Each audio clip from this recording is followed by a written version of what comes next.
My name is Matthew Walker. I am a professor of neuroscience and psychology at the University of California, Berkeley, and I am the author of the book, Why We Sleep.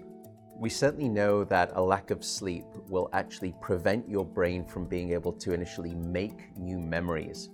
So it's almost as though without sleep, the memory inbox of the brain shuts down and you can't commit new experiences to memory. So those new incoming informational emails are just bounced and you end up feeling as though you're amnesic.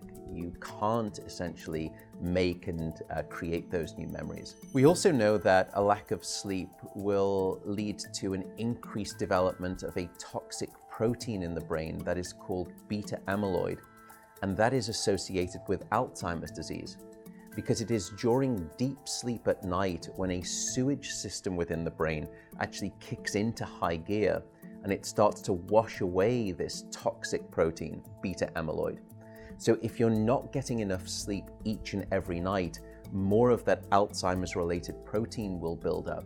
The more protein that builds up, the greater your risk of going on to develop dementia in later life.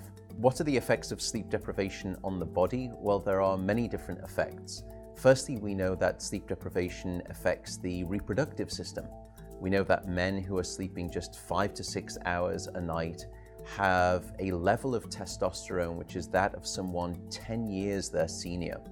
So a lack of sleep will age you by almost a decade in terms of that aspect of virility and wellness. We also know that a lack of sleep impacts your immune system.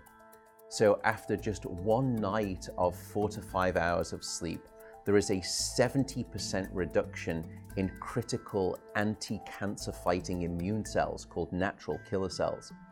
And that's the reason that we know that short sleep duration predicts your risk for developing numerous forms of cancer. And that list currently includes cancer of the bowel, cancer of the prostate, as well as cancer of the breast. In fact, the link between a lack of sleep and cancer is now so strong that recently the World Health Organization decided to classify any form of nighttime shift work as a probable carcinogen. So in other words, jobs that may induce cancer because of a disruption of your sleep-wake rhythms. We also know that a lack of sleep impacts your cardiovascular system, because it is during deep sleep at night that you receive this most wonderful form of effectively blood pressure medication. Your heart rate drops, your blood pressure goes down. If you're not getting sufficient sleep, you're not getting that reboot of the cardiovascular system. So your blood pressure rises. You have, if you're getting 6 hours of sleep or less, a 200% increased risk of having a fatal heart attack or a stroke in your lifetime. There is a global experiment that is performed on 1.6 billion people twice a year, and it's called daylight savings time.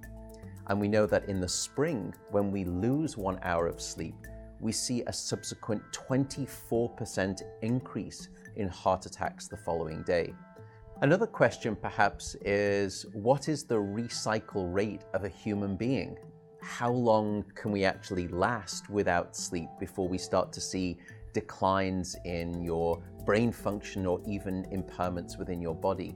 And the answer seems to be about 16 hours of wakefulness. Once you get past 16 hours of being awake, that's when we start to see mental deterioration and physiological deterioration in the body.